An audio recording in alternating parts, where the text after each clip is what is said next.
All right, welcome back, Science 7. Today we're talking about Unit B, and this is our new journey. Unit A was about ecosystem. Unit B, it's all about producers. And if you think about producers, those are the ones that do not use biotic factors per se, but they are using abiotic factors to get energy. And that's photosynthesis, chemosynthesis, those kind of situation. As you may notice, this PowerPoint will be very long because I combined two different chapters together. Chapter 1 basically talking about understanding structures and life process of plants. Chapter 2 talks about plants that play an essential role in the environment and in meeting human needs. I believe 1 and 2 are kind of blended together, so it does not necessarily start with chapter 1, just for the heads up. However, this PowerPoint should be good enough for you to follow through. Time to time, please pause the video whenever you're writing any type of science log and doing science log activity. Let's go with our list first. As you may notice, there are lots of definition.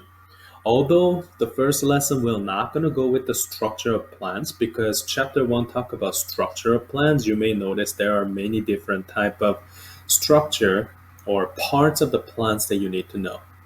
Today we're going to go with the easy part. So probably none of these will play a huge role for the first, but these are available at the first page of your duotang or work booklet if you will, if you wish, and you can see different type of definition, whether you know this or not know this, those kind of things. First thing first, plants are a successful group, ladies and gentlemen, because plants can do these four parts. It can actually inhabit most of the extreme places on Earth too. One of them is, and I want you to write down in case you forget, whatever the red or bolded, underlined, you gotta make sure you write, right? Under the ocean, on top of mountain, in the attic, and the desert. These four areas you gotta understand. Now, that means let's look at each of them. Why under the ocean is such a big deal? Well, under the ocean, you do not have much of a sunlight going on. So, whether you like it or not, photosynthesis will be very, very challenging. And in addition, there are several predators. On top of mountain, you have a hard time finding good amount of oxygen as a start, and at the same time, sometimes sunlight is covered by a canopy, which is clouds and so on. But more importantly, you have a hard time finding a good nutritious soil when it comes to a top of mountain. In Arctic, as you may notice, temperature plays such a huge role, and in addition to that, similar reason, soil. Soil is not as nutritious. And desert, the very the one of the most distinctive part is the temperature, hot temperature, dryness, humidity. Dryness plays such a huge role because they cannot get a lot of water. So most of the plants, like what you see in a cactus situation, they're more needly instead of a wide leaves that you see. So I want you to pause this video to do log activity number 1. What would be possible challenges for those plants in each region? So I want you to explain, in addition to what I put, what you personally think it affected.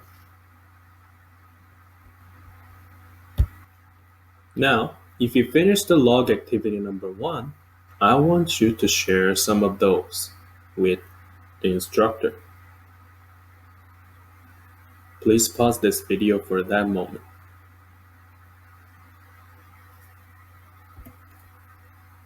Now next, plants are a successful group, ladies and gentlemen. Plants are very crucial to our species survival because we take their energy and we must ensure that we take the step to grow and harvest responsibly. Now, when it comes to this, I want you to think about the food chain situation. As you may notice, when it comes to food chain, you have to think about a little, and I'm gonna draw that in here, so please feel free, draw. We have producer, and we have primary consumer, secondary consumer, and tertiary consumer. So if you think about the prey and predator relationship, we do know that our producer will go to the herbivores, and herbivores will basically send the energy, about 10% though. However, still, it's a big amount of energy when you look at the number of producer. And then secondary to tertiary, those kind of relationship. And when it comes to omnivore like us, we actually look at it on top of the food chain, but at the same time, we're not just eating the meat, we also eat the grain, we also eat the vegetable and those kind of parts. So that means we gotta think about the population control. So when it comes to plants, as you may see, we need to think what kind of usage that we have. And some of the highlighting part that I like to do along with this is when it comes to food, we use plants. And those are cereal, fruit, vegetable, food for livestock so that we can eat pork and beef, those kind of things. And when it comes to certain medicine, those are from plants too. One of the famous one is aspirin, morphine, those kind of guys. And obviously we are using plants for clothing too, ladies and gentlemen. We use cottons and those kind of linen clothes. And we also use building material, which is wood, as you can see, for the houses and for any type of carpentry related stuff like furniture. And we also use fuel.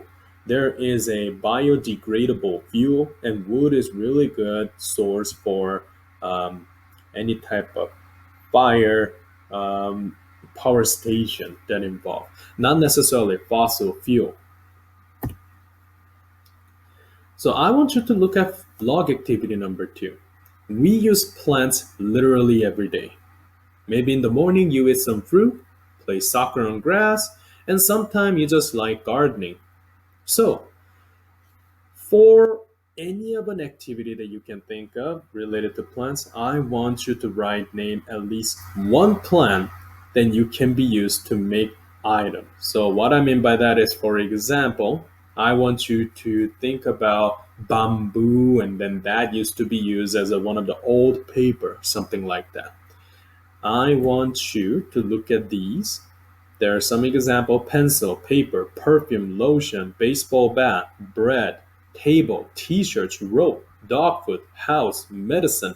I want you to name at least one plant that can use for each of the item. Please stop this video and pause this video at this moment and take about 5 minutes, and that's what you can do.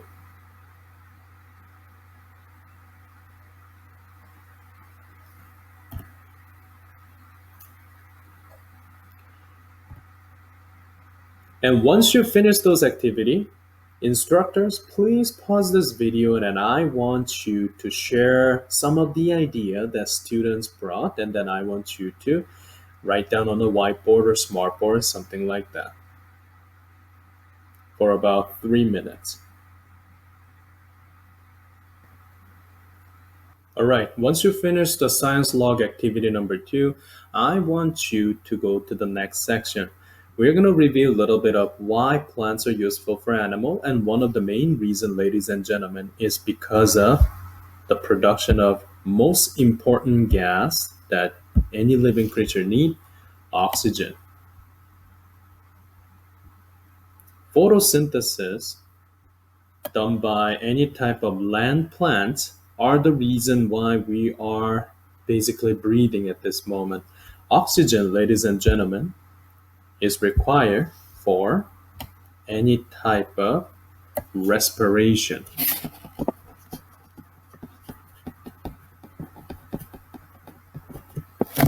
Respiration. And when it comes to respiration, there are several biotic factors that undergoing respiration in any situation. Number one is Plants do breathe. At the back of the leaves, they accept oxygen during the nighttime. Animals, and at the same time, when it comes to the other part, decomposers, the one that recycles organic matters. So plants, animal, and decomposers are the one that undergo those. And photosynthesis is a main mechanism that basically convert our good old carbon dioxide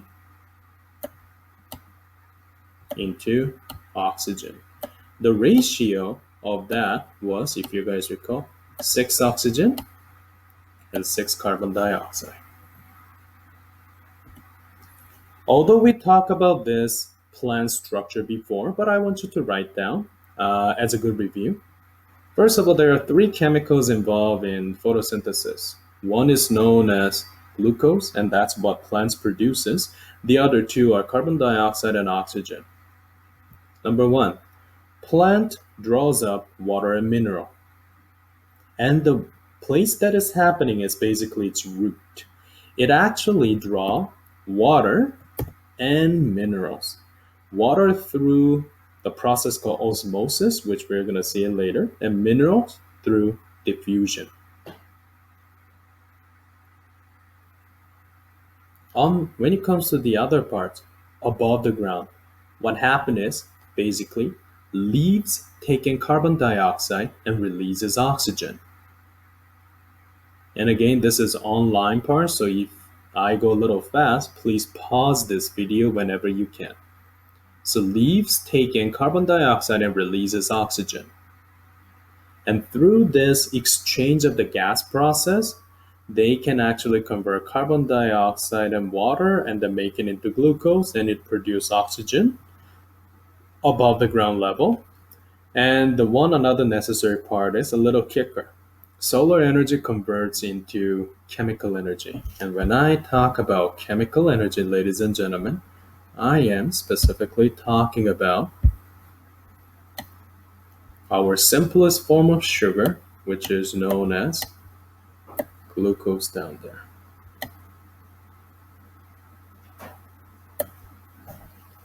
So today, let's pause our lesson button from here, and I want you to work on the textbook problem that I posted.